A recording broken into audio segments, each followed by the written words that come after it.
Aujourd'hui, j'aimerais vous aider à trouver une idée de business grâce à vos amis. Bien évidemment, vous vous retrouvez tout au long de l'année à sortir et à voir vos amis, connaissances, copains, copines, etc.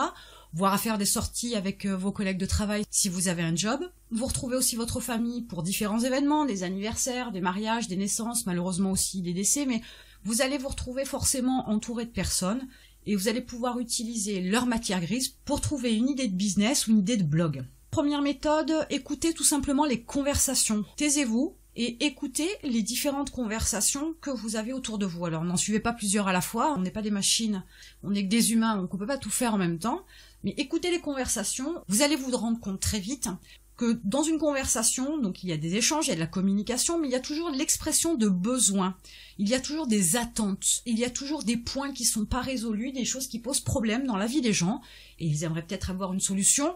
Donc c'est là où vous pouvez intervenir. Il est important de relever les informations que vous entendez pendant ces conversations, les besoins, de façon à pouvoir éventuellement trouver une solution ou apporter une solution et donc trouver une idée de business. Ensuite, quand vous avez écouté ces conversations, vous avez déjà relevé quelques besoins, rapprochez-vous de là où les personnes qui ont émis ces besoins-là, qui en ont parlé, et posez-leur quelques questions. Mais tout simplement, creusez juste le besoin, laissez-les s'exprimer, de façon à ce qu'ils vous donnent aussi les arguments nécessaires. Pourquoi ils ont ce besoin-là?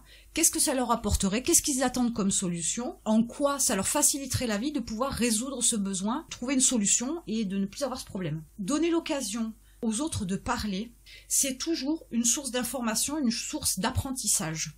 Donc, toutes les occasions sont bonnes pour vous mettre un petit peu en retrait, pas physiquement bien évidemment, restez dans la conversation, mais écoutez plutôt que d'intervenir. Et si vous intervenez, posez des questions, mais écoutez les autres, c'est déjà un bon point, une bonne approche pour avoir un maximum d'idées. La deuxième approche, la deuxième possibilité que vous avez pour trouver une idée de business grâce à vos amis, c'est leur demander tout simplement de l'aide. Quand vous avez un projet de création de business, sur internet ou pas d'ailleurs, peu importe, vous pouvez commencer déjà par parler de votre projet, expliquer votre projet. Donc forcément, les gens adorent donner leur avis, donc vous allez pouvoir avoir des retours. Mais les retours, ça va être des côtés positifs, ça peut être aussi des remarques, des critiques, mais aussi des arguments, des besoins que vous n'aviez pas notés ou que vous n'aviez pas relevés dans vos recherches. Donc c'est important de pouvoir une fois de plus les écouter, mais parler de votre projet, ça vous permettra aussi d'avoir beaucoup plus d'informations et pourquoi pas soit de peaufiner votre idée, soit de vous apercevoir que votre idée de départ n'était pas bonne. L'idée c'est d'expliquer que vous souhaitez monter un business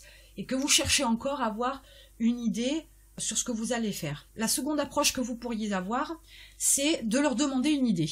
Voilà, tout simplement. Des sujets sur lesquels eux ont un intérêt. Certes, c'est pas forcément un intérêt commun avec vous, mais ça va forcément vous donner des idées, vous amener à autre chose, aller rebondir sur d'autres idées, d'autres chemins, d'autres pistes de réflexion qui peuvent vous amener à votre bonne idée.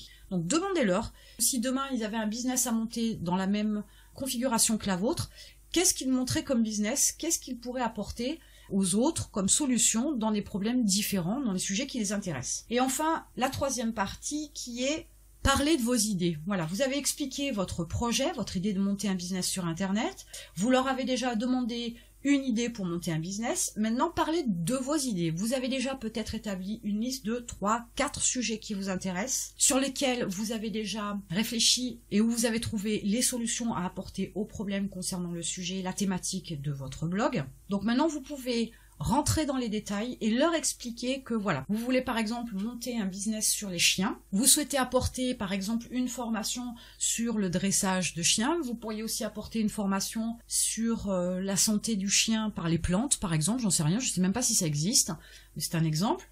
Et parlez-en, rentrez un peu plus dans les détails cette fois-ci, de façon à ce qu'ils vous donnent le retour.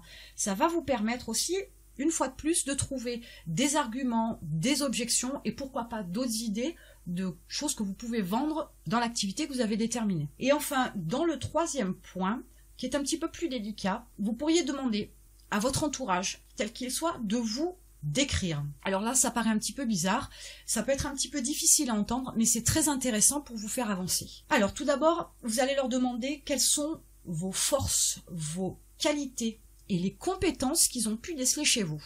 Alors certains vont dire que par exemple vous êtes très loquace, vous parlez beaucoup, vous êtes avenant, vous êtes social.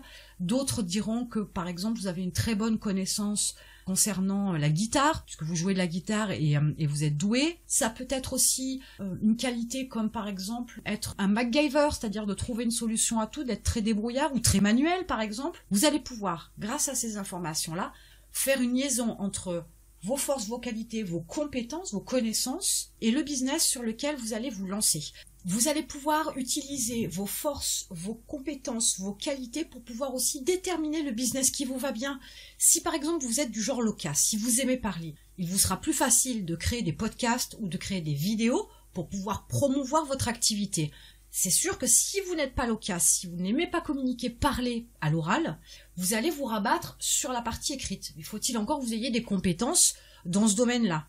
Si c'est pas le cas, que ce soit pour la partie orale ou la partie écrite, il y a un moment donné, il y a une des deux parties qu'il va falloir quand même améliorer. Il y a une des deux parties sur lesquelles il va falloir vous focaliser pour pouvoir prendre les choses du bon côté. C'est aussi utiliser ses forces, ses qualités et ses compétences à bon escient pour votre business. C'est ce qui va vous permettre aussi de choisir votre activité plus facilement. Tout comme si par exemple vous êtes plutôt du genre bouge-bouge et que physiquement vous avez besoin de vous déplacer, de voir des gens, de ne pas être à l'arrêt, peut-être que vous ne voulez pas travailler constamment derrière un ordinateur, il est évident qu'il y a des business qui vous conviendront pas. Vous pourriez par exemple être coach sportif, mais vous pourriez autant faire des vidéos pour vos clients, mais vous pourriez aussi être coach sportif à domicile.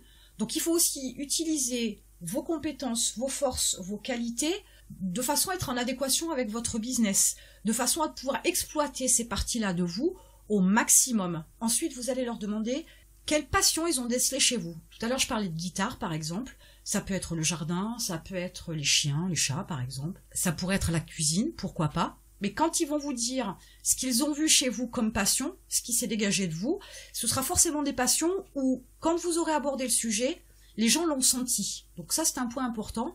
Grâce à cette passion-là aussi, pareil, vous allez pouvoir avoir des pistes plus précises pour peaufiner votre business. Parce qu'il est évident que monter un business sur un sujet qui ne vous passionne absolument pas, qui ne vous intéresse pas, ça va pas vous mener bien loin. Il y a un moment donné, vous allez vous essouffler, ça va être une contrainte, et travailler dans la contrainte, c'est vraiment un enfer. Vous allez aussi pouvoir aller de l'autre côté. Vous allez leur demander qu'ils vous donnent vos défauts et vos faiblesses.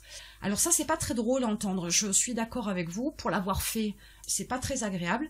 Par contre, c'est super instructif. Grâce à ces informations-là, j'ai pu déceler des choses chez moi qui peuvent déranger, qui ne jouent pas en ma faveur, qui ne me permettent pas d'avancer, par exemple, et qui m'ont permis aussi de rectifier le tir. Alors, j'entrerai pas dans les détails de ce que j'ai pu trouver ou de ce que j'ai pu améliorer, mais sachez que même si ça n'a pas été très sympa à entendre, ça a été très constructif pour moi. J'ai appris énormément sur moi. Admettons que vous soyez timide. Vous comprenez bien que organiser par exemple des ateliers de dressage pour chiens va être compliqué pour vous.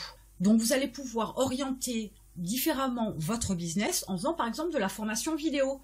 Dans ce cas-là, vous utilisez une fois de plus votre faiblesse ou votre défaut, appelez ça comme vous voulez, pour moi ça n'en est pas, mais c'est une caractéristique de votre personnalité, dans un contexte qui vous permettra de le rendre bénéfique pour votre business.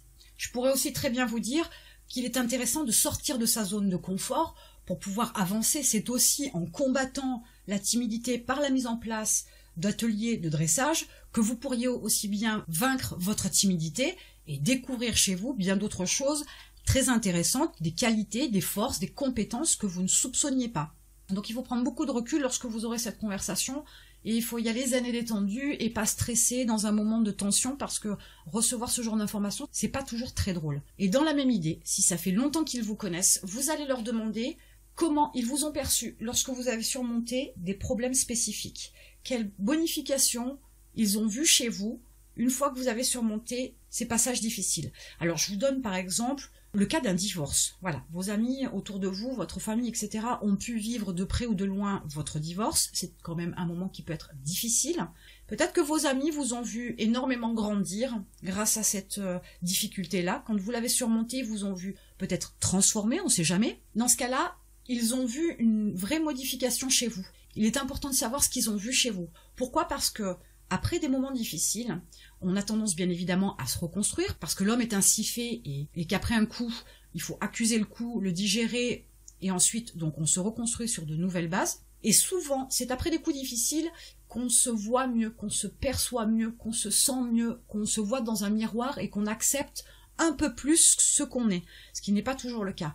Donc vos amis vont peut-être voir chez vous des choses que vous n'avez pas vues, une évolution que vous n'avez pas forcément sentie, que vous n'avez pas perçue, et c'est là aussi où il va y avoir encore des forces, des faiblesses, des qualités, des défauts qui vont être mis en avant, qui vont vous permettre d'avancer. Grâce à toutes les informations que vous avez pu récupérer avec ces 3 approches-là un petit peu différentes, vous avez bien sûr pris soin de noter ça quelque part sur un cahier ou enregistrer les conversations, pourquoi pas. Vous allez pouvoir mettre tout ça à plat et faire le point entre ce que les gens ont pu avoir comme besoin, ce que vous avez pu entendre avec des arguments ou des contre-arguments. Vous allez pouvoir voir qui vous êtes et selon vos qualités ou vos défauts, faire le rapprochement entre les besoins que vous avez pu noter, les idées de business que vous aviez déjà au départ et l'adéquation avec ce que vous êtes. Ça, c'est super important. Je vais vous donner un exemple, c'est toujours plus parlant. Si, par exemple, vous êtes un amoureux des animaux, que vous souhaitez monter un business autour du chien, mais que pour X raisons, vous avez la phobie